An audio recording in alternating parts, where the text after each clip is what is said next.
And now we're back for Salted Mark. Okay, hi guys. We're finally back for more Salted Mark, part 25, with Slim, Salted Love International Ministry in our Salted Word series. My grandma called me up this week after her service last week. They said that Mark is the shortest gospel and it can be read in 45 minutes.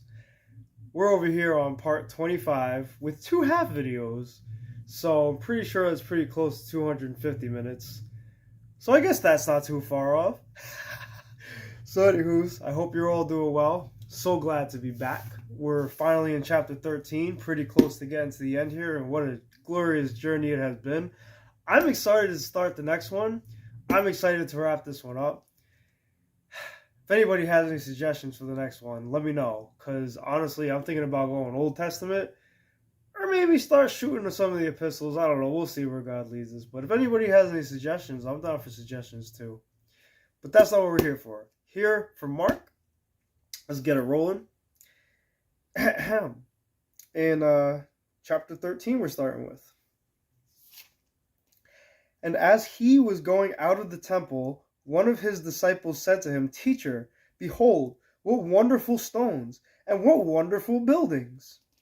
Just admiring some architecture, as I'm sure we all do. I mean, I work in Manhattan, so I'm like, I go all the time. I'm like, wow, that's pretty, this is pretty.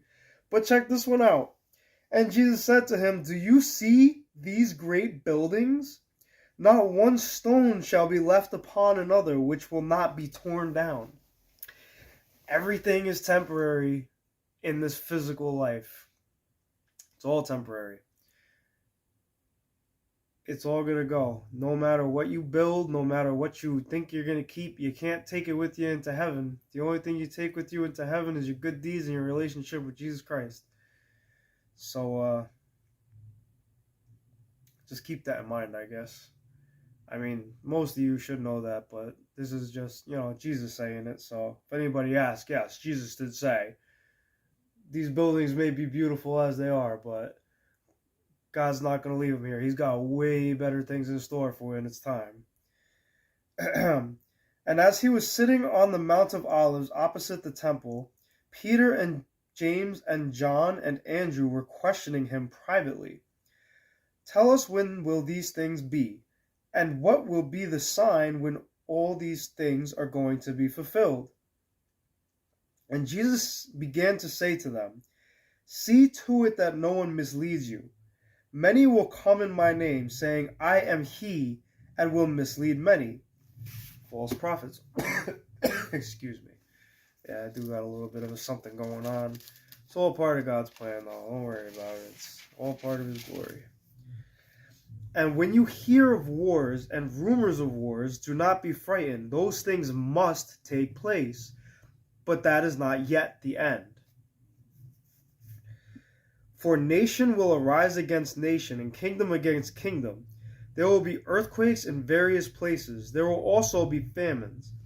These things are merely the beginning of the birth pangs. But be on your guard, for they will deliver you to the courts, and you will be flogged in the synagogues. And you will stand before governors and kings for my sake, as a testimony to them. And the gospel must first be preached to all the nations. And when they arrest you and deliver you up, do not be anxious beforehand about what you are to say. But say whatever is given you in that hour, for it is not you who speak, but it is the Holy Spirit." Stay submitted to God. You'll follow his steps.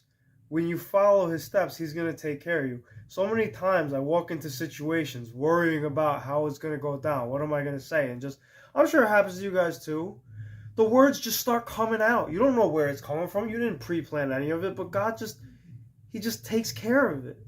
And it just goes perfectly sometimes, doesn't it? I mean, when you're in his will anyway. I mean, I've also had the opposite. And, especially when you try and lie and you try and scheme and you try and figure it out for yourself, then you end up making things worse. But when you just let the Holy Spirit flow, things that you never could have imagined or would have imagined, they just happen. Because it's God. It's how he does it. And brother will deliver brother to death, and a father his child, and children will rise up against parents and have them put to death. Hate to say it, but kind of where things are going these days, ain't it? Kids hating their parents. Heck, I even see parents hating their kids these days. Like back a few years ago, you never could have imagined it. Now it's terrible. But, I'm not convinced that we're at the bare ends yet. There's always a chance for that turnaround, but in God's time it'll be, But I don't worry about it, because personally,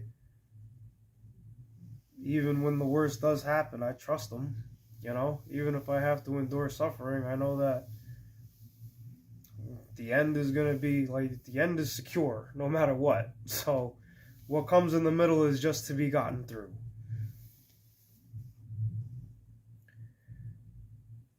And you will be hated by all on account of my name, but the one who endures to the end, he shall be saved. See, that's important. When we do start to face the trials and tribulations, you gotta hang on. I know all of us probably say that we will, but when the pressure comes, will you really? I mean, I hope so.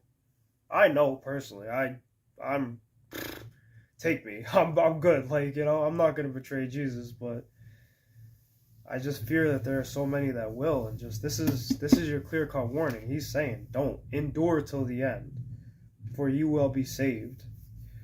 But when you see the abomination of desolation standing where it should not be, then let those who are in Judea flee to the mountains, and let him who is on the housetop not go down or enter in to get anything out of his house, and let him who is in the field not turn back to get his cloak.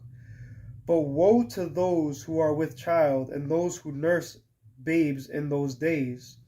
But pray that it may not happen in the winter, for those days will be a time of tribulation, such as has not occurred since the beginning of creation, which God created until now and never shall. So this is a tribulation greater than the flood. Just, it's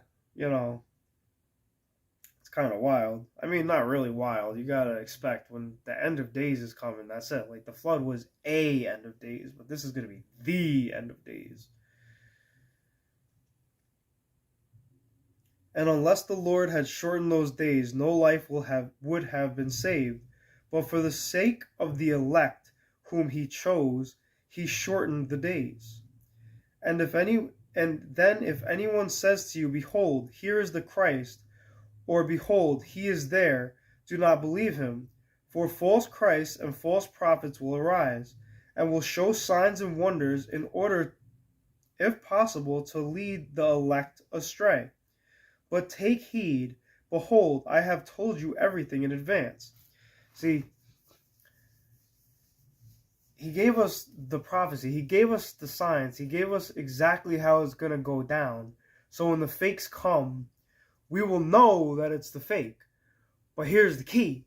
You got to know the truth in order to be able to recognize the fake. You can't, just go gung-ho, oh yeah, no, I'm not going to be led astray, but you don't know, without knowledge of what you're looking for, how can you know what's trying to distract you? You know what I mean? I guess that's a good way to put it. It's like if I've never seen a bundle of grapes before, and nobody tells me what a bundle of grapes looks like. I just know that there's a bundle of them, and somebody comes to me with bananas and tells me they're grapes. Fits the bill. There's a bunch of them. Heck. But we're getting close to the 10-minute mark, so that was 23, which is good. We're ending at another one of those little brackets. So, put salt on the word, salt on the love, and we're moving on to the next one.